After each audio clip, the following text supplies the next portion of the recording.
Magandang araw ho. Samahan niyo ho kaming tikman ang pinagmamalaking lomi ng Try Mo Lomi House din sa bayan ng San Antonio.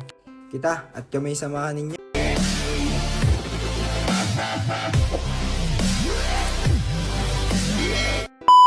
Ang kasama ko nga pala ay di walang iba kundi si boss. Medyo kami tinanghali ng alis sapagkat kami may mga pinaggagawa pa ay di kami nadin nila sa paglalakad.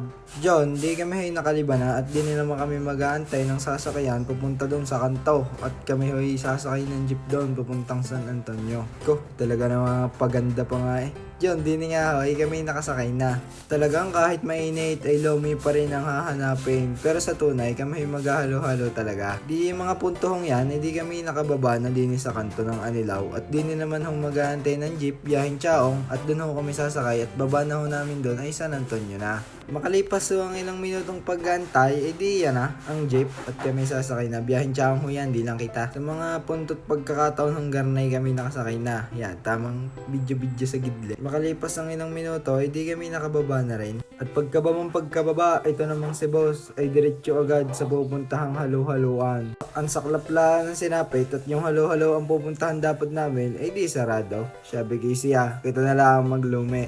Di nga ako kami napadpad sa Try Mo Lomi House, tanang order. Jumbo Lomi po. Jumbo Lomi. Tapos po, isang Mountain Dew po. Hoy, magpapapalit ka siya. Paano ang dalawang pinggan?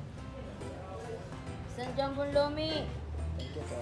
Ay, kita niyo na Jumbo Lomi agad. Pero kami na may hati diyan. At dyan, yun nga pala ang place ng Try Mo Lomi House. Maya disinnerve na rin ang aming yung kwan. Yan, sibuyas, kalamansi, bawang. Dito nga ho pala ay self-service ang pagkuha mo ng tinidor, kutsara, kaya siya tayo kukuha muna. Matagal-tagal na rin ho nung huli namin kain din dahil ako ay may trabaho na at si boss naman ay napasok, ay di kami napagdesisyon na ng walang mga gagawin, ay di nakapag-low may din. After namin makakuha niyang yan, edi pipigain na yung kalamansi at pagpipiga si boss at nagliligalig ka na may pagpiga mo kung kalamansi. Ang lumian niya ho palang kilala sa San Antonio.